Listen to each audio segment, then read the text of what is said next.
All right, traders, what happened yesterday with cryptocurrencies, right? If you were not aware of this, yesterday in cryptocurrencies, we had this big whiplash, right? A boomerang move to the upside and to the downside. This is the 15-minute chart in Ethereum, and from the lows to the highs of the move, we had a 5.56% move, and then from the highs to the lows of the move, we had a minus 8% move. So what happened yesterday was that all of a sudden, someone tweeted out a fake news about a press release that Walmart was going to accept Litecoin as payment from October 21st. Now, news outlets started to pick up this news, this fake news, right, without even contacting Walmart and the Litecoin Foundation, and then price just started to move up very quickly. Because of the news, buyers started to jump into Litecoin.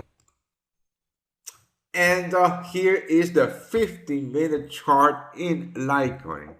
As you can see, price moved from the 173 level to the 238 level in just 15 minutes, right? So from the lows to the highs, we're talking about a 37.60% move in minutes. But then Walmart came out with a press release saying that by no means they were accepting Litecoin as form of payment, and the Litecoin Foundation also tweeted the Litecoin Foundation has not entered into a partnership with Walmart.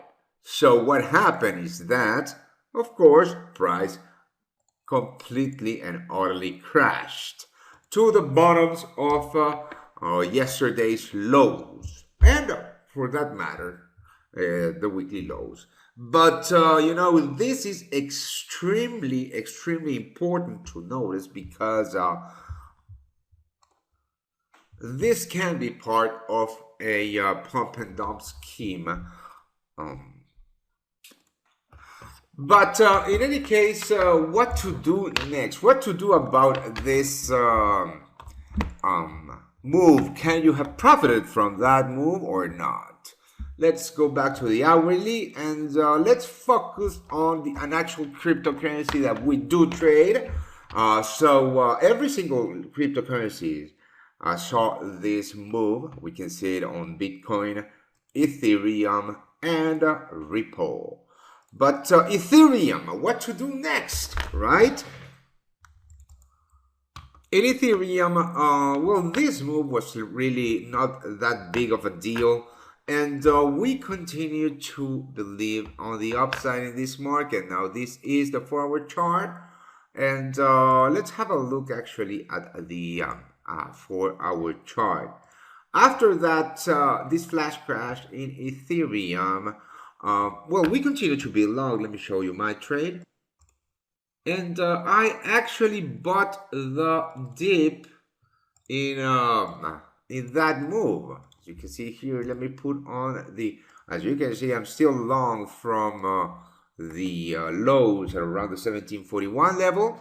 If you want to be part of the VIP team and trade the way that we do, well, just click the link below and you will be able to join. Don't forget to use promo code Orlando25 to get 25% off of your subscription. Now, yesterday, so let's have a look at the 15-minute time frame. Yesterday, I bought the dip here on that flash crash, right? And I'm still holding my long bias in Ethereum, and I'm actually looking for adding on the breakout of the highs. Now, let me show you what I mean by that. So after that flash crash on the 4-hour chart, right? This is the level that I was looking at. Actually, I missed the deep buy here at the weekly lows at the retest of this level, right?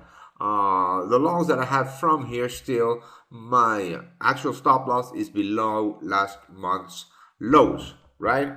So I'm not going to put on my stop loss. I'm not going to trail my stop loss aggressively on a swing trade because I would have been taken out here.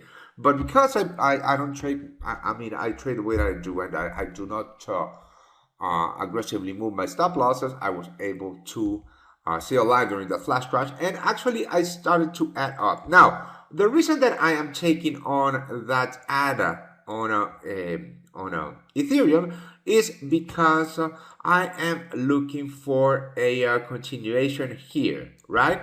At the break of these highs, right? At the break of this range, at the break of the weekly pivot on what seems to be a massive bearish, bullish divergence. So, heads up to the break of the 36, or let's call it a 3480 level or so for further upside in Ethereum.